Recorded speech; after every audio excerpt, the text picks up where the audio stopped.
Hello, everyone, and welcome back to the Call Up, the Fantasy Baseball Prospect Show. As always, we are brought to you by Triple Play Fantasy. Your co-hosts are me, Marty Tallman, and Cristian Crespo. Today, we are going to tackle the LA Angels and their top 10 prospects going into 2022.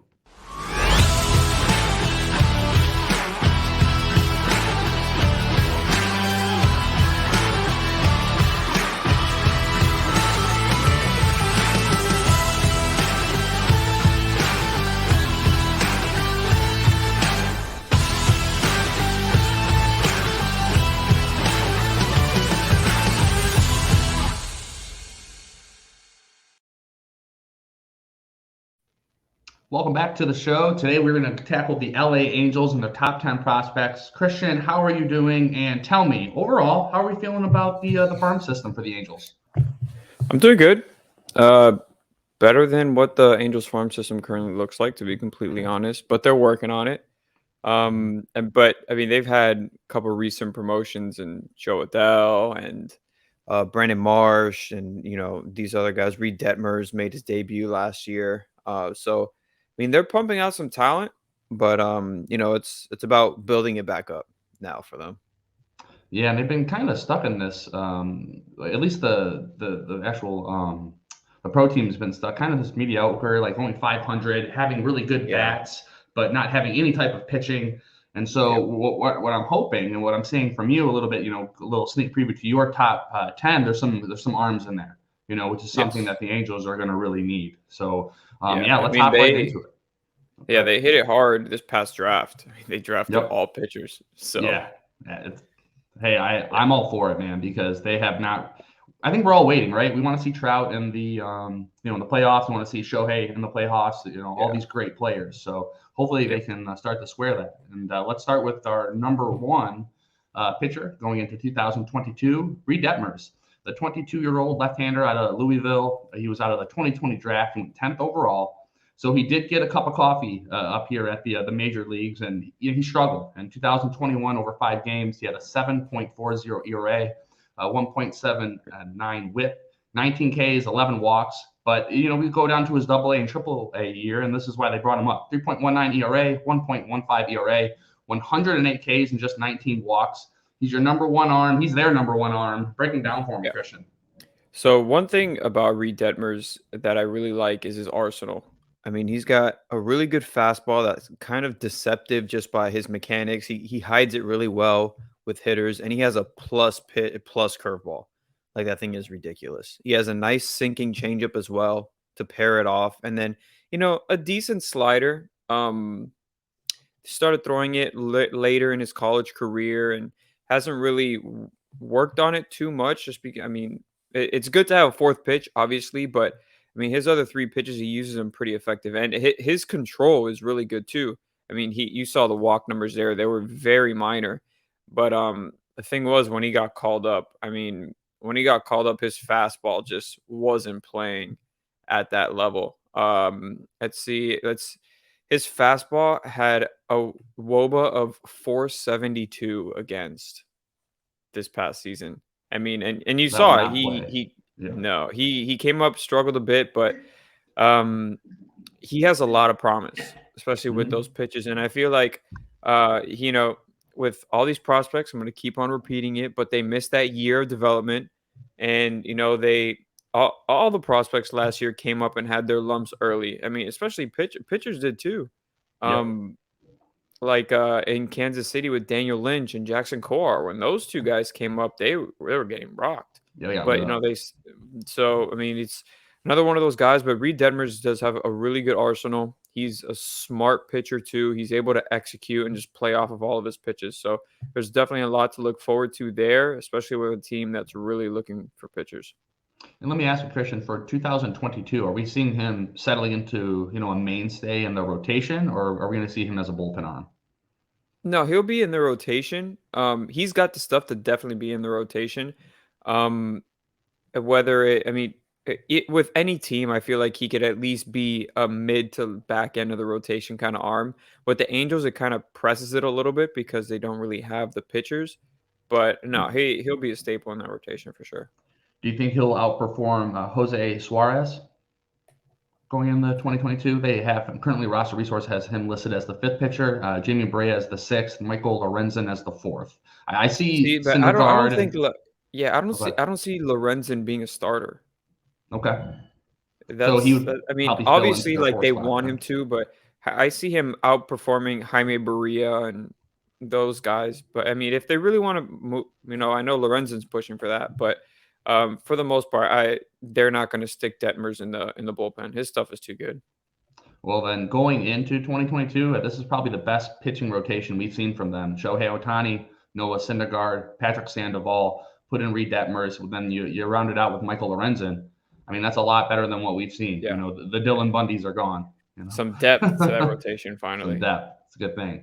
And speaking of depth, let's go over another arm here. So Sam Bachman, 22-year-old right-hander out of Miami of Ohio, out of the 2021 draft. They picked the 9th overall, so it's a high draft pick on him.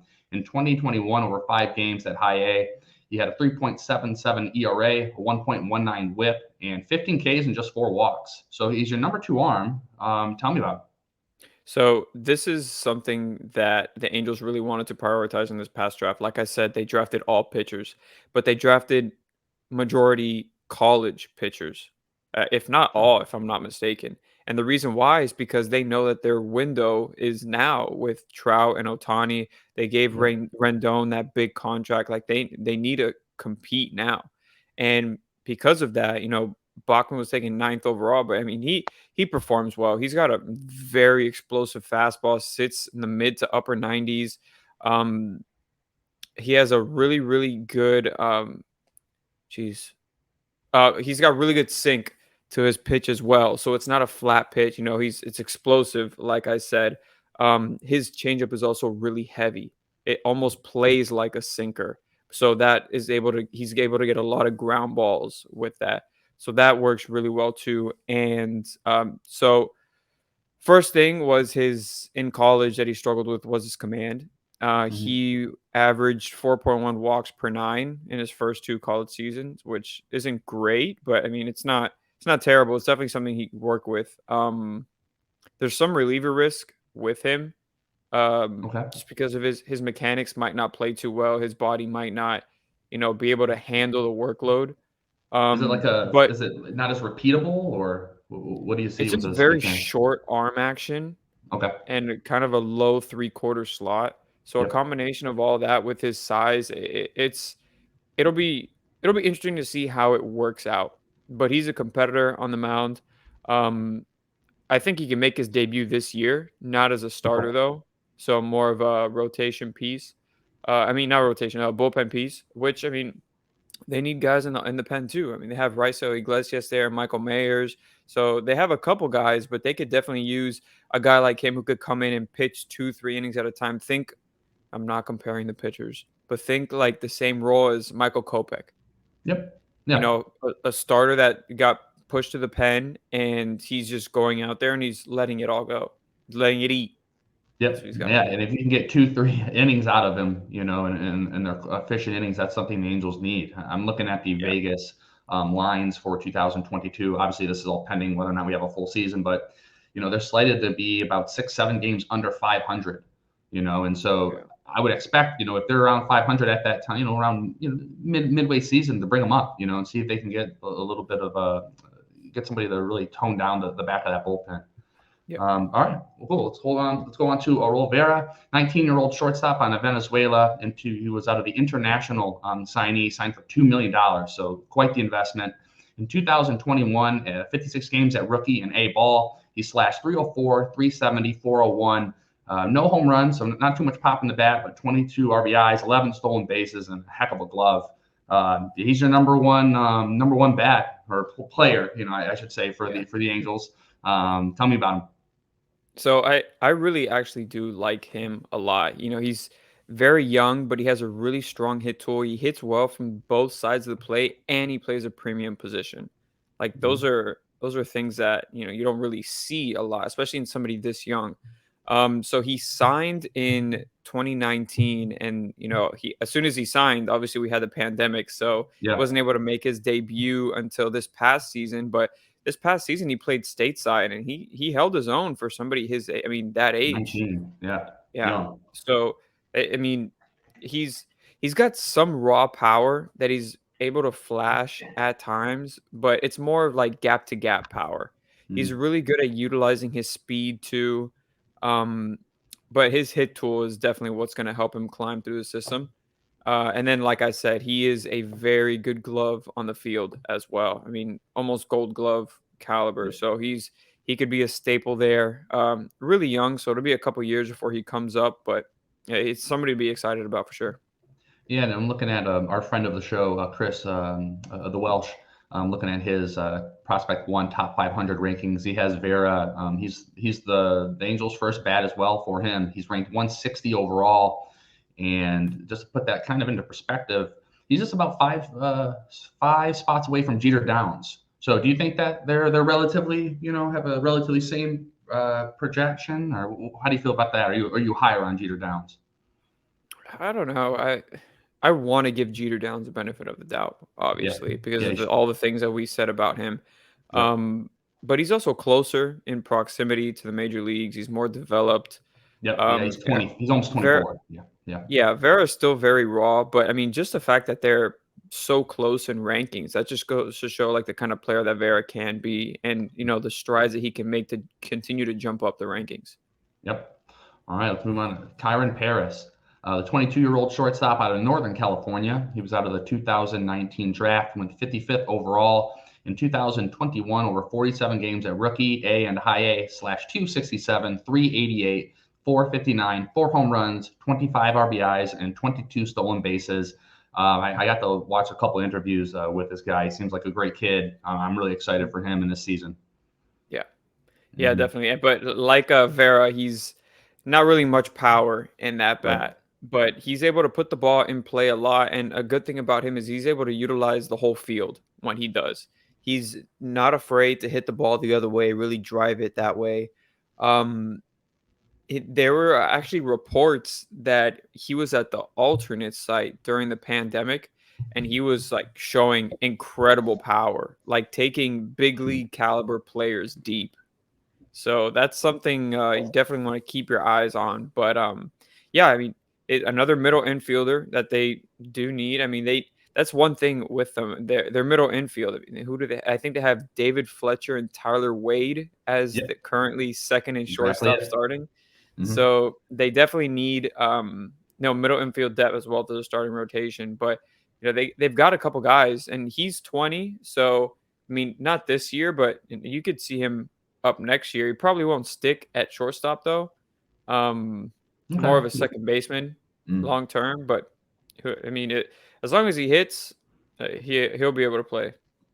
Yeah, and I think you're exactly right. Yeah, the Angels round out their starting lineup with Tyler Wade at shortstop, who they just acquired from the Yankees. He's on I think a 1 year deal, and then Yeah, David Fletcher, he's 27. We really haven't seen too much from him.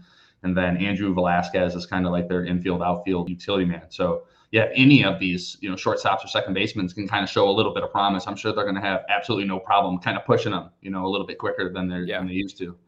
But awesome. Let's go to Jordyn Adams, a 22-year-old outfielder out of the 2018 draft. He was the 17th overall pick in 2021, over 71 games at high A slash 217, 290, 310. Actually, I might be 277. The ones in the sevens look same. 17, It is 217. 17. I was trying to Yeah, give him the benefit of the yeah. doubt. Sorry, Jordan. Yeah, it was 217. 5 home runs, 27 RBIs, and 18 stolen bases. So doing a little bit of it all. Tell me about Adams. Um, Adams is one of those guys that you just have so much hope for because like you could see the talent in the video. Like Hmm. just his approach, it's such a strong approach at the plate. Like he just looks comfortable. He's just not really able to execute at times, and that's the thing. But he does have plus speed. He has good power, and he has a really strong arm as well. So he should be able to play anywhere in the outfield. Very rangy. Um, it kind of looks like he tries too hard at the plate, which is why you see those struggles. And so he'll strike out a lot. Okay, like Um, overly aggressive, like not like yeah, doesn't. yeah. Like Okay, he has trouble with pitch selection, okay, essentially. Like sometimes he seems really like conservative and he wants to draw some walks, but then he finds himself like behind and then he it just changes his mechanics. It's all over the place, and that's why he, you see it in the 217 average. But I mean, he does have, decent power. Like I said, a good hit tool that he's shown flashes of. It's just about really just being able to be consistent with it, because if he's consistent with it, just put the ball in play, use his speed, get on base, and like I said, his defense is really good too. So Yeah, and looking at the Angels outfield, so with Brandon Marsh and Joe Adell, so obviously they have graduated. They're up mhm. at the major league level. How do you project them? This year, are we seeing? Did we like the strides that we saw from Adell and Marsh, and we think they're going to be Man. mainstays, or what are you thinking there? So I love Joe Adell and I love Brandon Marsh. Both Okay. those guys, I mean, the talent that they both have, and the thing that made me so excited was seeing Joe Adell being able to make the adjustments after struggling in his debut and then Yep. getting sent back down, really just cutting down the strikeout rate, like really just focusing on getting back to what he was good at, which was just staying back and driving the ball and utilizing the entire field. I mean, Joe Adell is one of the best prospects in baseball. Hmm. Like the tools are there. It was just about him zoning in. And then Brandon Marsh, I feel like, is just so underrated. I love Brandon Marsh. It's to me, I compare those two the same as with the Twins with Kirilloff and Larnick. How Yeah. everybody loves to talk about Kirilloff, and then Larnick just like lies in the weeds. And Larnick had his lumps too. Larnick Yep. had his lumps too when he got called up, but he had a short. He had a last season. He only had like 60 at bats in the minor leagues before he got called up to the big league. So he wasn't really able, to get in a groove, and he really just got shoved up in the lineup. But yeah, no, this is going to be a really good outfield going forward for sure. Yeah, and looking at Brandon Marsh from to this 2021 stats, so over 260 plate appearances, he had 2 home runs, got you 6 stolen bases, and he batted 254. Yeah. So I mean, Yeah, a lot of people call him the left-handed Jason Worth. ooh, okay. Like early years Jason Worth. Yeah, the long He's got hair. the whole he's got the Yeah. whole facial hair thing going too, but no, Yeah. he's got a good blend of power, like deceptive power, and he's really quick on the bases, so Yeah, I mean, the Angel team is going to be super exciting for this upcoming year.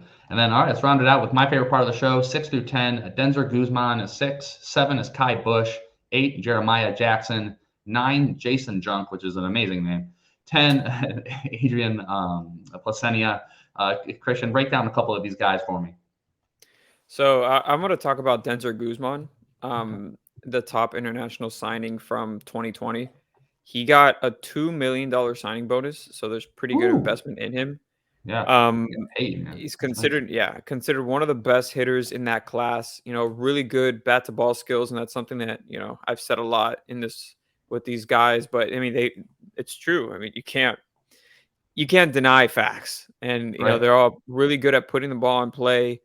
He's still really skinny, really small, but he's 17 years old. He's Yeah. gonna fill out. He's a really good athlete too, really good arm strength. He's probably projectable more as a third baseman going forward.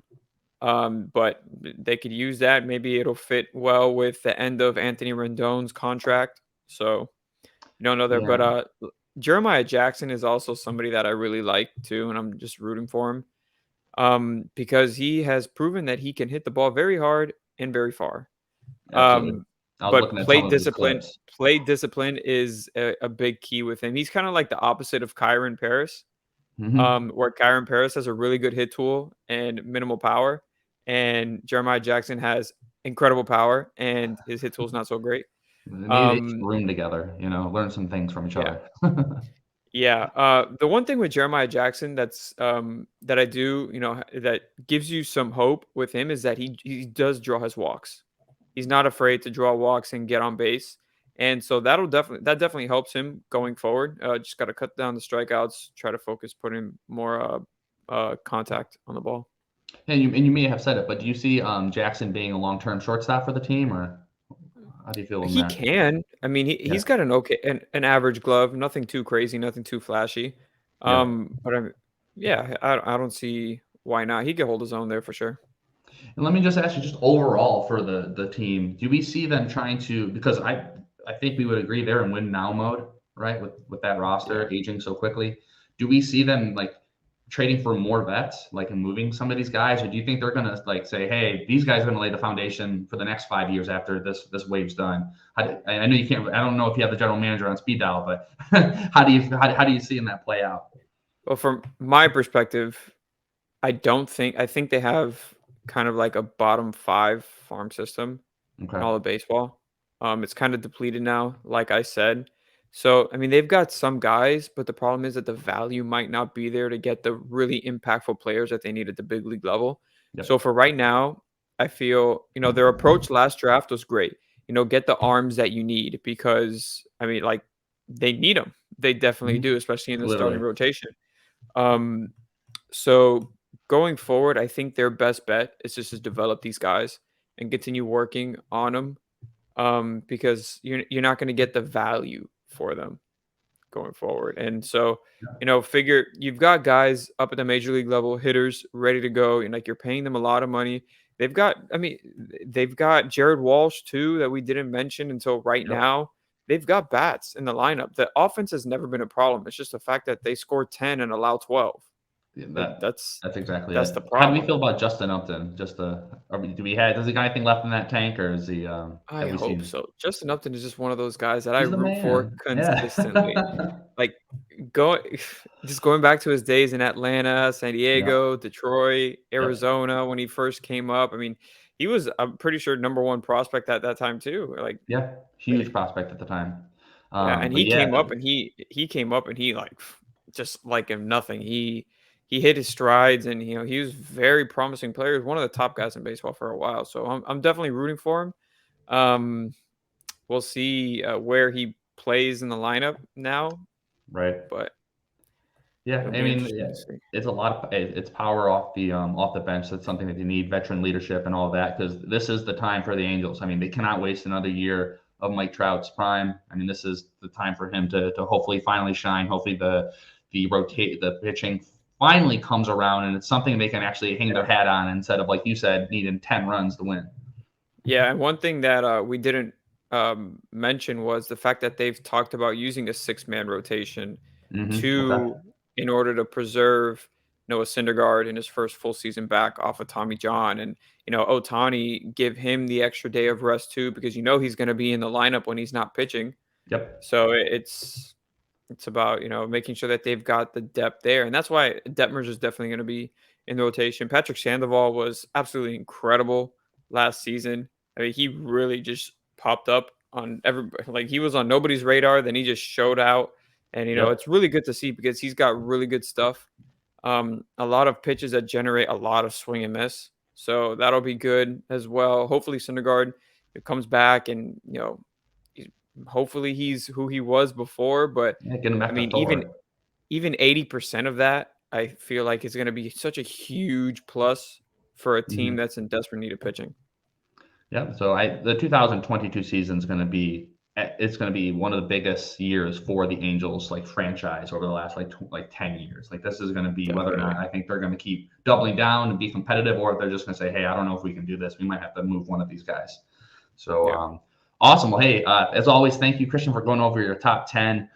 Please no like, problem. comment, subscribe to the video. We just keep building the show and the channel. So thank you to everybody Let me who's tell you. listening.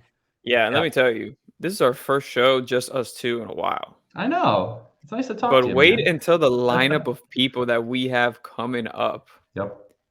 Get Yep. excited, folks. It's it could AL not West is be done. better, honestly. NL East Yeah. is, oh no, AL West, we got one more team, Yes, we got one more. It's an Seattle. amazing guest. And that's Amazing like guest. such an And then, exciting team too. Like yeah, who doesn't want to go over Mariners prospects right now? and then we have the NL East, and the first two teams we have there, we've got two awesome guests as well. Yep. And it's lining up to be a pretty good stretch of shows. Pretty good. So, long story short about all of that, make sure you subscribe to the channel. Do not miss any of these. Hey, labor negotiations, they don't mean a thing to us. We're gonna keep going. This is baseball season Yeah, time. The spring we're training's here no going matter on. what. Oh, there's so many different videos, like like if you go to individual teams' Twitter, like there's a one of the Tigers where the Job's throwing to Torkelson. It's like a 2-minute video. You get to watch like a couple of their at bats. So just guys, make sure you're tuning into everything we're doing here with the Prospect Show. You can always find me at Marty_Tallman on Twitter. You can find Cristian at ccrest_26. We're both doing as much as we can, and we're having a blast doing it. So video writing. Marty's now at Fantrax. yeah. Yeah, guys, catch all of his stuff there now too. Yep. Oh yeah, it's been it's been great, and being on the Fantrax team has a bunch of perks as well. That's going to help everything that we're doing in Triple Play. So it's awesome. Thank you guys so much for tuning in. We will see you next time.